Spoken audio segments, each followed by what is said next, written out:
നമ്മളെ കയ്യിലൊരു ഭണ്ഡാരം ഉണ്ട് എന്ന് സങ്കല്പിക്കുക. ഒരു കൊല്ലത്തിന് മേലെയായി ആ ഭണ്ഡാരം തുടങ്ങിയിട്ട് നമുക്കാണെങ്കിൽ അർജന്റായിട്ട് ഒരു 50,000 രൂപ ആവശ്യമുണ്ട്. അപ്പൊ ആരോ പറഞ്ഞു, നീ എന്തിനാ ഈ ടെൻഷൻ അടിക്കണത്, നിന്റെ ഭണ്ഡാരം തന്നെ പൊളിച്ചാ പോരെയെന്ന്. നമ്മൾ പറഞ്ഞു അതില് 50,000 ഉണ്ടാവില്ല.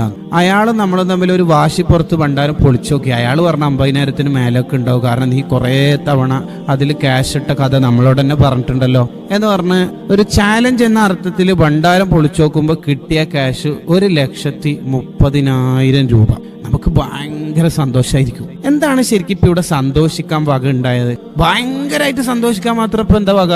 നമ്മൾ തന്നെയല്ലേ ഈ 1,30,000 രൂപ അതിലിട്ടത്, വേറൊരാൾ 5 പൈസ ഇട്ടിട്ടില്ല. അപ്പൊ നമ്മൾ ഇട്ട ആ ക്യാഷ് അവിടെ തന്നെ ഉണ്ട് എന്നുള്ളതിൽ ഇപ്പൊ എന്താ സന്തോഷിക്കേണ്ടത്? ഇപ്പൊ ഞാൻ കയ്യിൽ കെട്ടിയിരിക്കുന്ന വാച്ച് പ്രസംഗം കഴിയുമ്പോഴേക്ക് കയ്യിൽ തന്നെ ഉണ്ട്, അതുകൊണ്ട് ഇപ്പൊ സന്തോഷം ഉണ്ടാവോ? ഞാൻ വെച്ച ക്യാഷ് ഭണ്ഡാരത്തിലുണ്ട്. പിന്നെ എങ്ങനെയാ സന്തോഷിക്കാനുള്ള കാരണം എന്ന് പറഞ്ഞാല് നമ്മൾ അത്ര പ്രതീക്ഷിച്ചിട്ടില്ല എന്നുള്ളതാണ്. അപ്രതീക്ഷിതമായി ഇത്രയും വലിയ സംഖ്യ കിട്ടിയപ്പോൾ സ്വന്തം പണമാണെങ്കിലും നമുക്ക് വലിയ ഹാപ്പി ഉണ്ടാവും. ഇതേപോലെ സരിയു സിഖ്തി റളിയല്ലാഹു അൻഹു പറയാണ്, നിന്റെ ഖബർ എന്ന ഒരു ലോകത്തെ നീ ഭണ്ഡാരായിട്ട് സങ്കല്പിക്കുക. എന്നിട്ട് 10ന്റെ നോട്ട്, 5ന്റെ കോയന് കണ്ടാളോടെല്ലാം സലാം പറയാ. ആരെങ്കിലും സലാം പറഞ്ഞ വഅലൈക്കും അസ്സലാം എന്ന് മാത്രം പറയുന്നതിന് പകരം റഹ്മത്തുള്ളാന്നും കൂടി കൂട്ടിയിട്ട് 20ന്റെ നോട്ട് ഇടുക. ഇനി ബറക്കാത്തും കൂടി കൂട്ടിയിട്ട് 30 ആക്കുക. ഡെയിലി കുറെ സലാത്ത് എല്ലിയിട്ട് 2000ന്റെ നോട്ട് ഇടുക. പിന്നെ ആരെങ്കിലുമൊക്കെ പാവപ്പെട്ടവർ നമ്മുടെ കൂട്ടുകാരിൽ ഉണ്ടെങ്കിൽ അവരെയൊക്കെ സഹായിച്ചിട്ട് 2000ന്റെ കുറെ നോട്ടിടുക. ഇങ്ങനെ നമ്മളെ ഖബറിനെ ഭണ്ഡാരായി സങ്കല്പിച്ച് ഒരുപാട് നന്മ അവിടെ ഇൻവെസ്റ്റ് ചെയ്യും.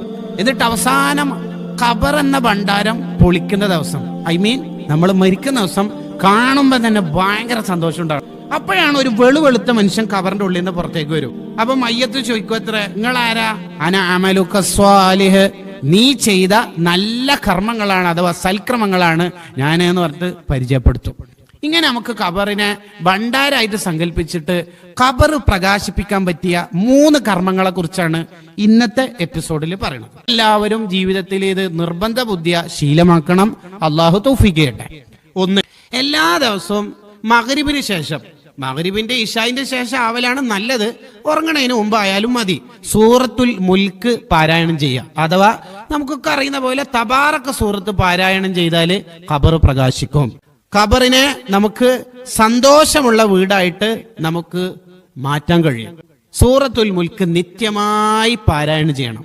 ഇനി എന്തെങ്കിലും ക്ഷീണം കൊണ്ടോ മറ്റോ ഉറങ്ങിപ്പോയാല് രാവിലെ ഓതിയാൽ മതി. അതിന്റെ അർത്ഥം എപ്പോഴും ക്ഷീണം കൊണ്ട് അർണം കൊണ്ട് ഉറങ്ങണ്ട, നമ്മൾ രാത്രി തന്നെ ഓതണം. മുത്തുനബി സല്ലല്ലാഹു അലൈഹി വസല്ലമ തങ്ങള് തബാറക സൂറത്ത് ഓതാതെ ഉറങ്ങാറില്ലായിരുന്നു എന്ന് ഹദീസിലുണ്ട്. നബി സല്ലല്ലാഹു അലൈഹി വസല്ലമ തങ്ങളെ